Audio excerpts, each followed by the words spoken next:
Salam sukacita, senang sekali bisa berjumpa kembali dengan saudara-saudara untuk menyampaikan sebagian dari kebenaran firman Tuhan. Masih tentang memberi, kali ini saya memberi judul makna kekal dalam memberi.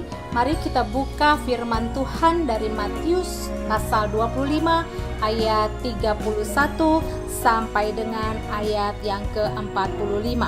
Matius 25 ayat 31 sampai dengan 45. Apabila Anak Manusia datang dalam kemuliaannya dan semua malaikat bersama-sama dengan Dia, maka Ia akan bersemayam di atas tahta kemuliaannya. Lalu semua bangsa akan dikumpulkan di hadapannya dan Ia akan memisahkan mereka seorang daripada seorang, sama seperti gembala memisahkan domba dari kambing. Dan Ia akan menempatkan domba-domba di sebelah kanannya dan kambing-kambing di sebelah kirinya. Dan Raja itu akan berkata kepada mereka yang di sebelah kanannya, "Mari, hai kamu yang diberkati oleh Bapa-Ku, terimalah kerajaan yang telah disediakan bagimu sejak dunia dijadikan. Sebab ketika aku lapar, kamu memberi aku makan. Ketika aku haus, kamu memberi aku minum. Ketika aku seorang asing, kamu memberi aku tumpangan. Ketika aku telanjang, kamu memberi aku pakaian. Ketika aku sakit, kamu melawat aku. Ketika aku di dalam penjara, kamu mengunjungi aku." Maka orang-orang benar itu akan menjawab Dia, katanya, "Tuhan, bila manakah kami melihat Engkau lapar dan kami memberi Engkau makan, atau haus dan kami memberi Engkau minum? Bila manakah kami melihat Engkau sebagai orang asing dan kami memberi Engkau tumpangan, atau telanjang dan kami memberi Engkau pakaian? Bila manakah kami melihat Engkau sakit atau dalam penjara dan kami mengunjungi Engkau?" Dan Raja itu akan menjawab mereka, "Aku berkata kepadamu, sesungguhnya segala sesuatu yang kamu lakukan untuk salah seorang dari saudaraku yang paling hina ini, kamu telah melakukannya untuk aku."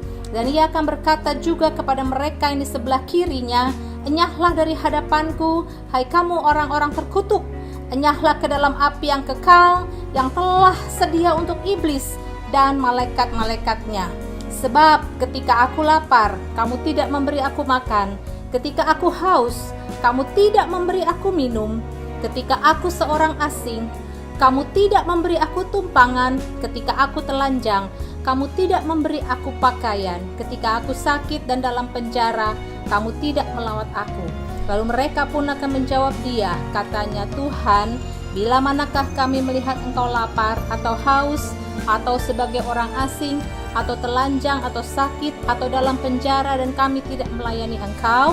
Maka Ia akan menjawab mereka, "Aku berkata kepadamu, sesungguhnya segala sesuatu yang tidak kamu lakukan untuk salah seorang dari yang paling hina ini, kamu tidak melakukannya juga untuk aku."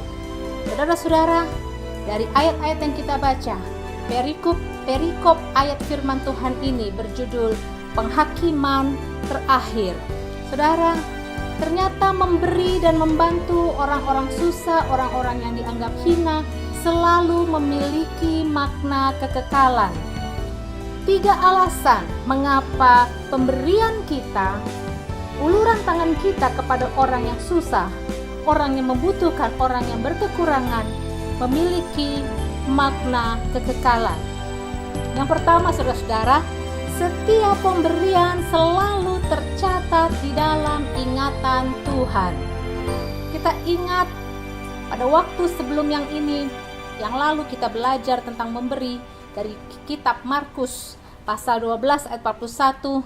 Ingat yang berbunyi, pada suatu kali Yesus duduk menghadapi peti persembahan dan memperhatikan bagaimana orang banyak memasukkan uang ke dalam peti itu. Penekanannya adalah Yesus yang duduk di depan menghadapi peti persembahan dan memperhatikan. Lalu pada kitab Matius 25 yang kita baca tadi juga menggambarkan yang menilai setiap uluran tangan kita, pemberian kita adalah Yesus sendiri. Yesus ingat ketika kita orang benar memberi minum kepada yang haus, memberi makan kepada yang lapar, memberi pakaian pada yang telanjang, memberi tumpangan kepada mereka yang orang asing, mengunjungi orang yang dalam penjara. Sementara ketika Yesus mengatakan ini pada hari penghakiman terakhir, orang-orang benar itu berkata, "Tuhan, Raja, kapan saya melakukan itu? Kapan saya melakukan memberi minum ketika engkau haus? Kapan saya melakukan memberi makan? Kapan saya memberi pakaian kepada yang telanjang?" Lalu Yesus katakan, "Apa yang kamu perbuat kepada orang-orang yang hina, orang-orang yang membutuhkan itu, orang-orang yang sulit itu, engkau melakukannya untuk aku."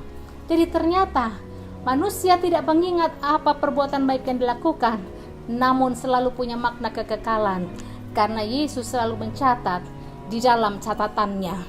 Dan saudara-saudara, pesannya adalah tidak perlu kita mengingat-ingat perbuatan baik kita kepada orang lain. Amin. Yesus dan surga pasti mencatatnya. Oleh karena itu saudara, jangan pamer dan jangan pernah merasa berjasa setiap kali kita memberi, kita membagi milik kita kepada orang lain. Dan yang kedua, apa yang kita belajar dari perikop ini? Ada kesamaan yang di kanan dan yang di kiri yang ditaruh Tuhan. Itu apa?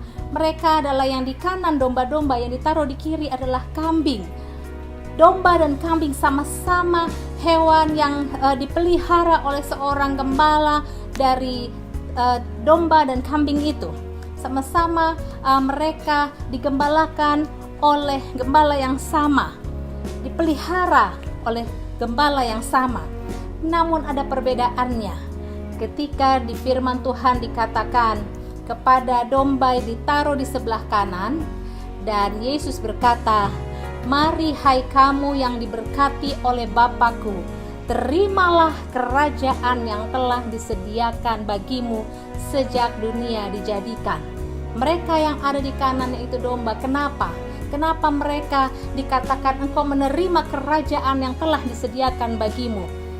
Karena perbedaannya dengan kambing adalah mereka membagi apa yang mereka punya kepada orang yang lapar, orang yang haus, orang yang telanjang, orang yang di dalam penjara, orang-orang yang dianggap hina.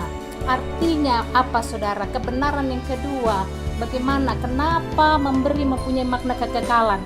Yaitu dalam segala yang ada pada kita, ada titipan Tuhan untuk orang lain. Alkitab mengajarkan 10% adalah milik Tuhan, dikembalikan kepada Tuhan melalui gereja di mana saudara bertumbuh. Namun yang 90% itu adalah hak saudara dan punya saudara, pemberian Tuhan. Namun ada titipan Tuhan di dalamnya, artinya tidak semuanya untuk kita nikmati sendiri.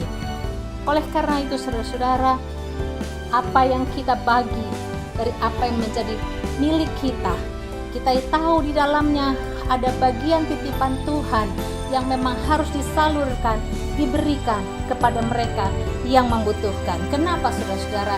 Tidak untuk kita nikmati sendiri, karena selalu ada sesusah-susahnya kita, selalu ada orang yang lebih susah dari kita dan memerlukannya.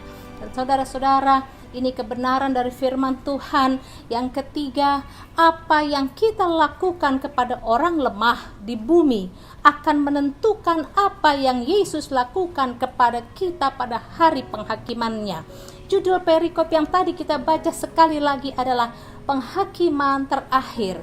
Dari ayat 32 sampai 34, bahwa hari terakhir Dia, Yesus, akan mengumpulkan lalu memisahkan, sama seperti gembala memisahkan domba dari kambing. Kepada yang di kanannya Yesus berkata, "Mari kamu yang diberkati oleh Bapa-Ku." Apa artinya?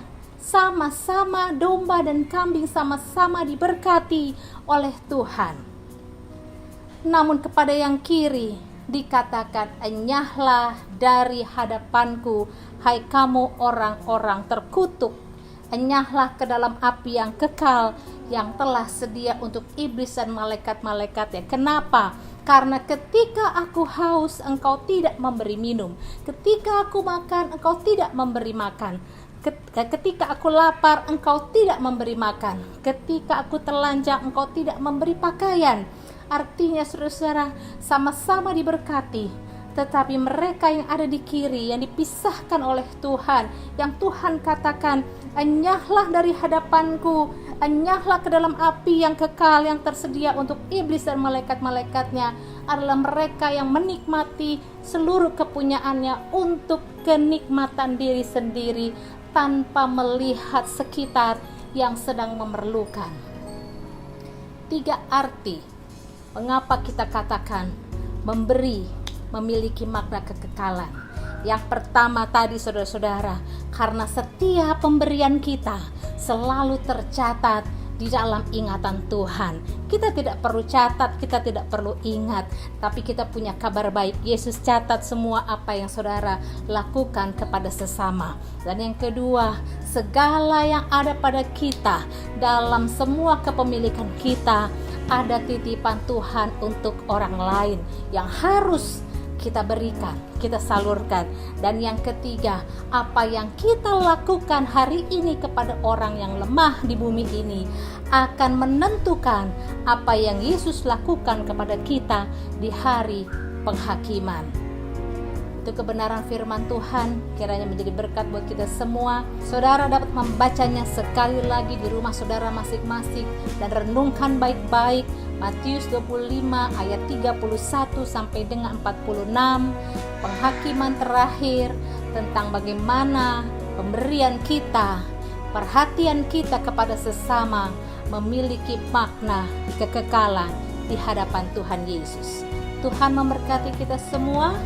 Doa kami sehat selalu dan kuat menghadapi tantangan yang sedang terjadi, baik bagi negara kita maupun secara global seluruh dunia mengalaminya. Mari kita berdoa bersama-sama agar Tuhan mampukan kita melewati semua tantangan ini. Haleluya. Amin. Tuhan Yesus memberkati.